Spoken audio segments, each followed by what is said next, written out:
So I saw Trick or Treat for the first time tonight.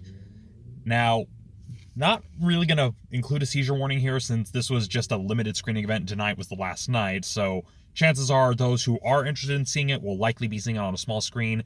I didn't notice too much, but some of the dim lighting, some of the quick cutting definitely cause for concern, especially given that it's a film from the mid to late I guess technically the mid to late 2000s, but it's hard to say because decades are weird. So this came out in 2007 was when it came out. And this was a film that completely passed me by. I had not seen any advertising or anything of it when it originally came out. I didn't even know it existed until seeing a few Tumblr GIFs back when I was in college. And so when it comes to my thoughts on this film, it is marketed, or at least a lot of the materials that were promoting these limited screenings, promoted it as a bit of an anthology film, which is technically correct, but the way it's presented here is less like an anthology and more of a, hey, here are a few things that all happen on the same night. So there's not like a crypt keeper to present the stories. You're just following a few different plot threads and seeing how they connect. It's very similar to Weapons, except there isn't really one big payoff. Well, kinda there is, but it's less of like a climax and more of an answer to a question that's asked at the midway point of the film. And it's very much one of those films that it very much shows its age in terms of the way it tells its story and some of the themes and some of the cinematography. It does very much show that it's a film from the early 2000s when you consider some of the casting and just the overall presentation.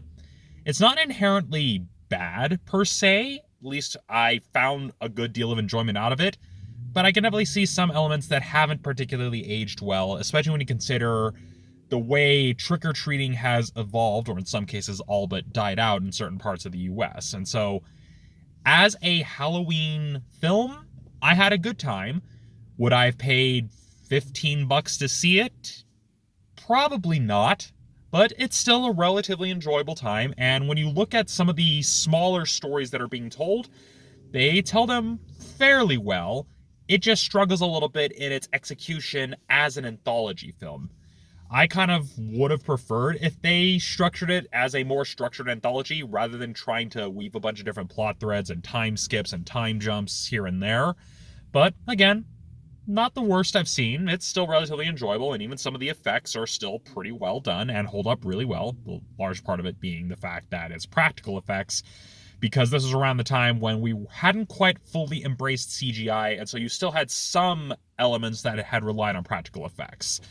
So, yeah, this is a pretty short one because I don't really know what else to say about it. I still enjoyed it. I still had a good time, and so if you're looking for something to watch that's fitting to the season, then this is definitely a film to watch. It wouldn't be my go-to, but definitely something if you're putting it on in the background at a Halloween party, you could do worse. But all that said, that's pretty much most I can say about it. One of the benefits is that at least this particular theatrical showing did include the original short film that the director, his name escapes me. I think it's Michael Dougherty. I'm probably mangling the name at this point, but it did include the showing of the original short film that kind of inspired this film, which was kind of nice, and I actually liked the animation. It's best summarized as something that has a bit of a simple setup and payoff, so very much an animated short. But yeah, overall, Trick or Treat, not a bad little anthology film. I've seen better, and I've definitely seen worse. It's just there.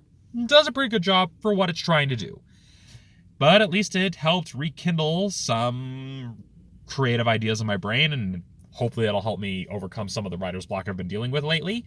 Won't know until I sit down in front of my laptop. So, if you'll excuse me, I better get on doing that. So I'll see you all next time.